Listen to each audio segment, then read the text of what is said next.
After the disappointment of going out of Europe on Thursday to Sporting at home, Arsenal bounced back with a 4-1 victory over Crystal Palace. Let's get into it.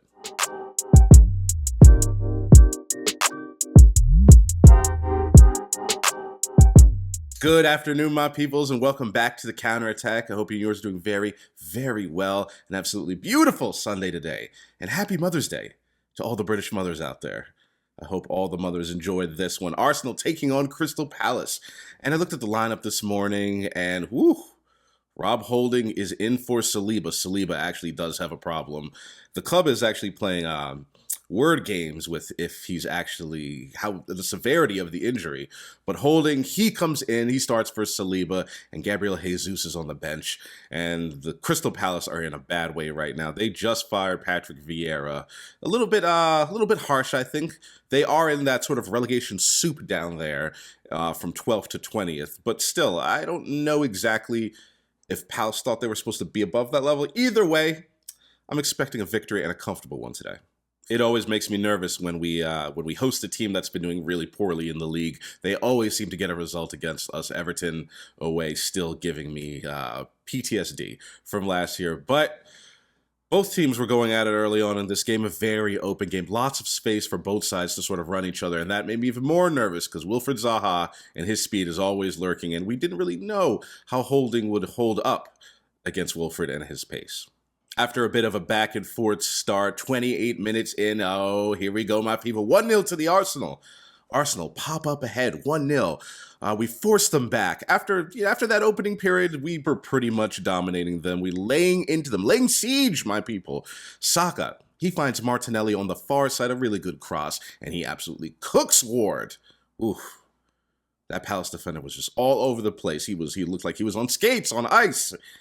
And Martinelli fires in with his weak foot. 1-0 to the Arsenal. Here we go, my people. I'm hoping now the floodgates are going to open. The first half was all about the domination of Ben White, Martin Odegaard, and Bukayo Saka in the right-hand space.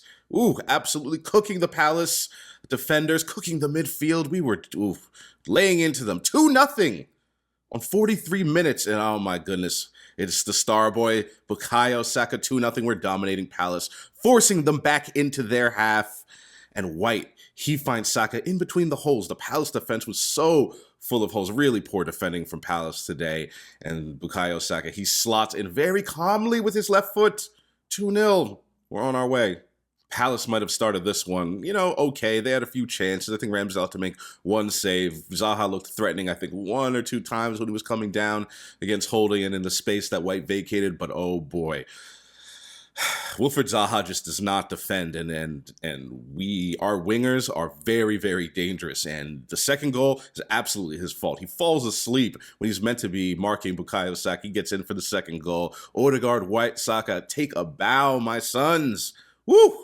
What a first half. What a fantastic half if you are an Arsenal supporter. In the second half, same as the first. Here we go. Granit Xhaka.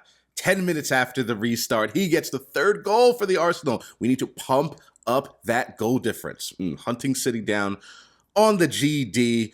3-0 Arsenal. We started the half hungry. Yes, we did. Trossard, he plays in Xhaka, and he gets I think he kicks the ball through the defender's foot. Ward again. Suspect, my son. 3-0 Arsenal.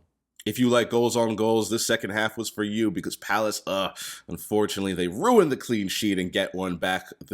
After a good defensive play by Xhaka and Ben White, it leads to a corner, and that corner actually leads to a goal. Jeffrey Schlupp stabs the ball in after a little bit of confusion as the ball comes in. 3-1 Arsenal, not great. I was hoping we would get another.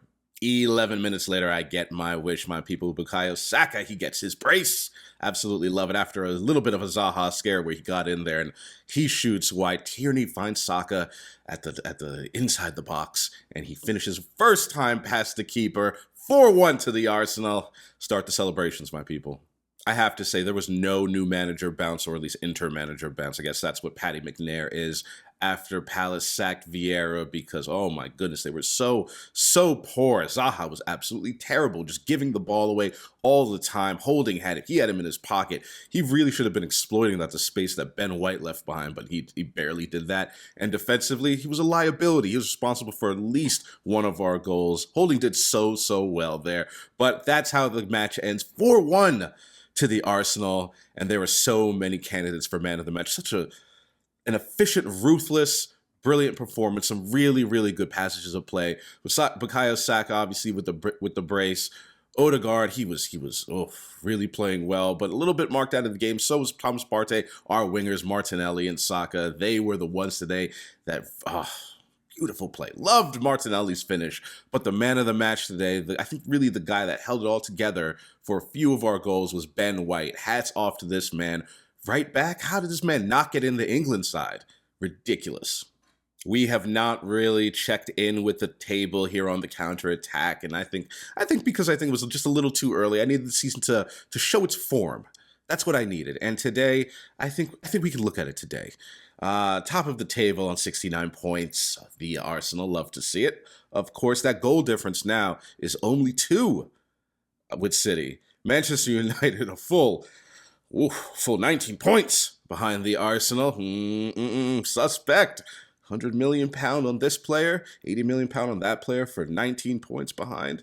That is shocking, and we are 20 points clear of Tottenham. At least United have 2 matches in hand. What's Tottenham's excuse? 20 points behind league leaders Arsenal heading into the international break. Absolutely despicable. I know we saw Antonio Conte's rant yesterday. It is the history of the Tottenham, isn't it? What else do we have here? I guess we'll head outside of the top 4.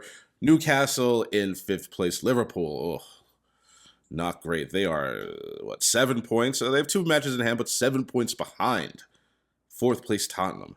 They need to get some wins ASAP. And all the way down, I believe I have to scroll all the way to, oh yes, there they are. After 27 matches played, in 10th place is the Chelsea.